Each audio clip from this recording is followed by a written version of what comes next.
Welcome to విధాత. భక్తి పరవశంలో మునిగే ఆ దివ్య క్షణం దగ్గర పడుతోంది.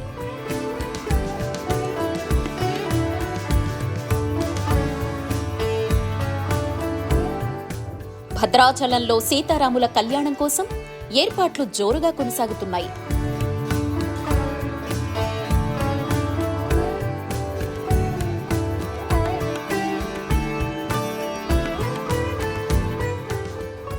భద్రాచలం భక్తులతో కళకళ్లాడుతోంది.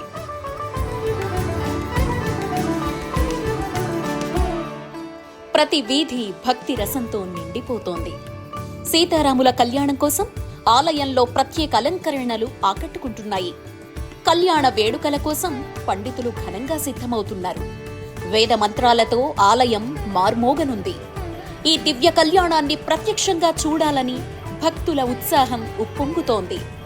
భక్తి, సంప్రదాయం, ఆధ్యాత్మికత కలిసిన మహోత్సవం ఇదే భద్రాచలం సీతారాముల కళ్యాణం. పేర్కొంచిన భద్రాచలంలో సీతారామచంద్ర స్వామి వారి కళ్యాణం అంగరంగ వైభవంగా జరగనుంది. ఈ నెల 27వ తారీఖున జరగనున్న ఈ మహోత్సవానికి భక్తులు అధిక సంఖ్యలో వచ్చే అవకాశం ఉన్నందున అధికారులు అన్ని ఏర్పాట్లు చేస్తున్నారు. 27న జరిగే నవమి కళ్యాణానికి రాష్ట్ర ప్రభుత్వం నుంచి ముత్యాల తరంలో ముఖ్యమంత్రి సమర్పిస్తున్నారు. ఉదయంగా జరిగే పట్టాభిషేకానికి గవర్నర్ పట్టువస్త్రాలు సమర్పిస్తున్నారు. అయితే ఈసారి భక్తులు ఉభయ రాష్ట్రాల నుంచి కాకుండా దేశం నలుమూల నుంచి వచ్చే అధిక సంఖ్య వచ్చే అవకాశం ఉన్నందున పడితే బందోబస్తు ఏర్పాటు చేయాలని ఇప్పటికీ మంత్రి పొంగులేటి శ్రీనివాస్ రెడ్డి అధికారులు జారీ చేశారు. ఒకవైపు మంత్రి ఆదేశాలతో పాటు కలెక్టర్ అంకిత్ కుమార్, ఆలయ ఈవో దామోదరావు ప్రత్యేకంగా పనులను పర్యవేక్షిస్తున్నారు. ఎప్పటికప్పుడు భక్తులకు ఎటువంటి అసౌకర్యం కలగకుండా మంచినీరు కార్యక్రమం, మంచినీరు పలు కార్యక్రమాలని చేపడుతున్నారు. గతంతో పోల్చుకుంటే ఈసారి భక్తులు అధికంగా అంటే ఉభయ రాష్ట్రాల నుంచి కాకుండా అధిక సంఖ్యలో వచ్చే అవకాశం ఉన్నందున ఎటువంటి అసౌకర్యం జరగకుండా ఇప్పుడు ఆర్టీసీ వైపు నుంచి తరఫున, ఇప్పుడు ఫైర్ సిబ్బంది తరఫున ప్రతి ఒక్కరు అన్ని ఏర్పాట్లు చేస్తున్నారు.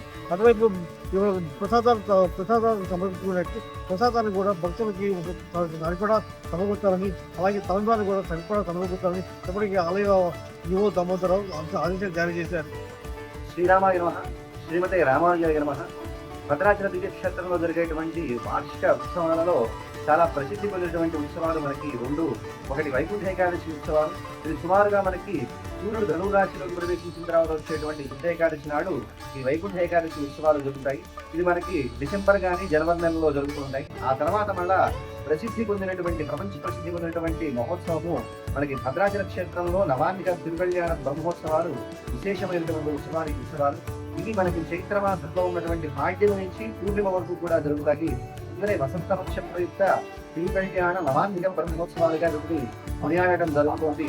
అలా జరిగేటువంటి ఉత్సవాలలో మనకి ఉగాది నాడు పంచాంగ శ్రవణము, ఆ తర్వాత అంకురారోపణ మొదలైనటువంటి కార్యక్రమాలన్నింటినీ కూడా నిర్వహించుకొని మనకి సప్తమి నాడు అగ్ని ప్రతిష్ఠ మొదలైనటువంటి కార్యక్రమాలు అంటే నవాన్నిక సంబంధించినటువంటి కార్యక్రమాలన్నీ కూడా ఆనాడు ప్రారంభమవుతాయి.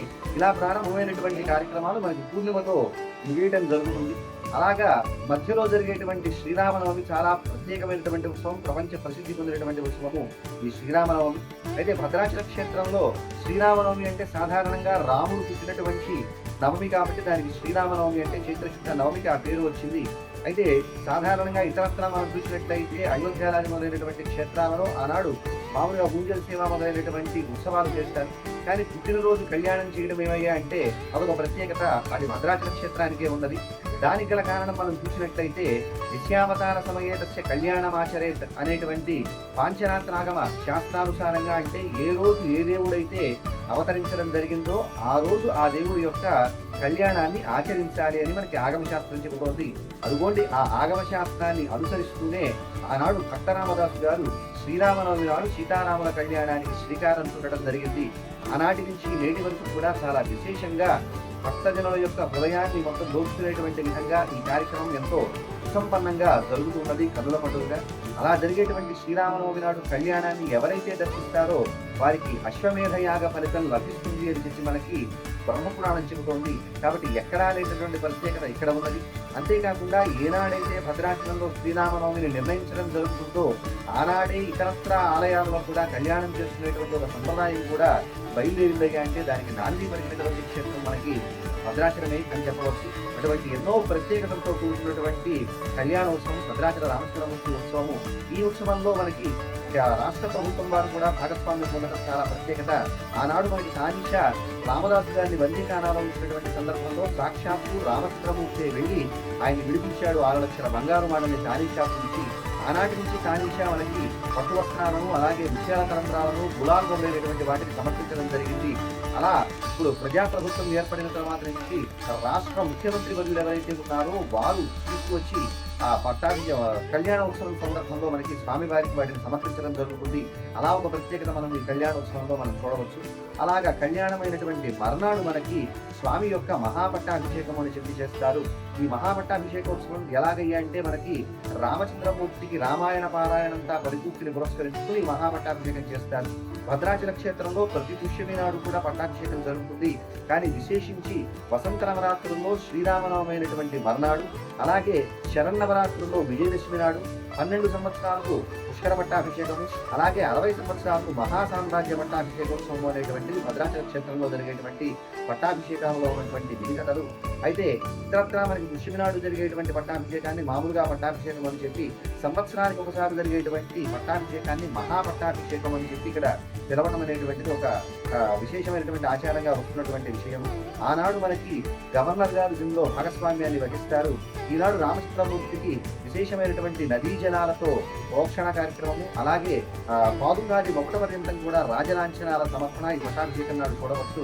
ఇలా విశేషమైనటువంటి ఉత్సవాలలో ప్రతిరోజు జరిగేటువంటి వాహన సేవలతో ఇలా జరిగేటువంటి ఈ నవాంతిక తిరుకల్యాణ బ్రహ్మోత్సవాలు మనకి పూర్ణిమ నాడు జరిగేటువంటి ఉదయం చక్రస్నానము, అలాగే సాయం సమయంలో జరిగేటువంటి పూర్ణాహుతితో పరిపూర్తిని పురస్కరించుకుంటాయి. ఇలా జరిగేటువంటి విశేషమైనటువంటి కార్యక్రమాలకు అశేషంగా భక్తజనం తరలివచ్చి స్వామివారి యొక్క సేవలో ధరించవలసిందిగా కోరుతూ జై శ్రీరామ్. జై శ్రీరామ్. మనకి భద్రాచల క్షేత్రంలో ఇటీవల కాలంలో ఒక రామభక్తురాలు మా చలువాది మల్లు విష్ణువందన గారు, వీరు పెద్దంబరపేట హైదరాబాద్ చెందినవారు. వీరు 2016 సంవత్సరం నుంచి బియ్యం గింజల మీద శ్రీరామ్ అని రాసి మనకి గత 10 సంవత్సరాల నుంచి కూడా గోటి తలంబ్రాల రూపంలో మనకి భద్రాచల క్షేత్రంలో సమర్పించడం జరుగుతుంది. ఈసారి కూడా వారు గోటి తలంబ్రాలు సమర్పించే కార్యక్రమంలో భాగంగా ఈ బియ్యం గింజల మీద వివిధ కళలతోని శ్రీరామ్ అని రాసి వారు మనకి గోటి తలంబ్రాలు సమర్పించడం జరిగింది. మరి ఆ చిన్న బియ్యం గింజ మీద శ్రీరామ అని వాళ్ళు గోటి తలంబ్రాలు రాయటం ఎంతో విశిష్టత. అది వారి ఉన్నటువంటి అంటే రాముడి మీద ఉన్నటువంటి భక్తి శ్రద్ధలు ఎంతో అది మనకి ప్రూవ్ చేస్తుంది. చిన్న బియ్యం గింజ మీద శ్రీరామ్ అని రాయటం అనేది చాలా చాలా వారికి ప్రత్యేకంగా అభినందనలు తెలుపుతున్నాం. దేవస్థానం తరఫున వారికి సీతారామచంద్ర వారు ఎల్లప్పుడూ నుంచి ఆయుర్వేదికలు ప్రసాదించాలని ప్రార్థిస్తూ చేసింది.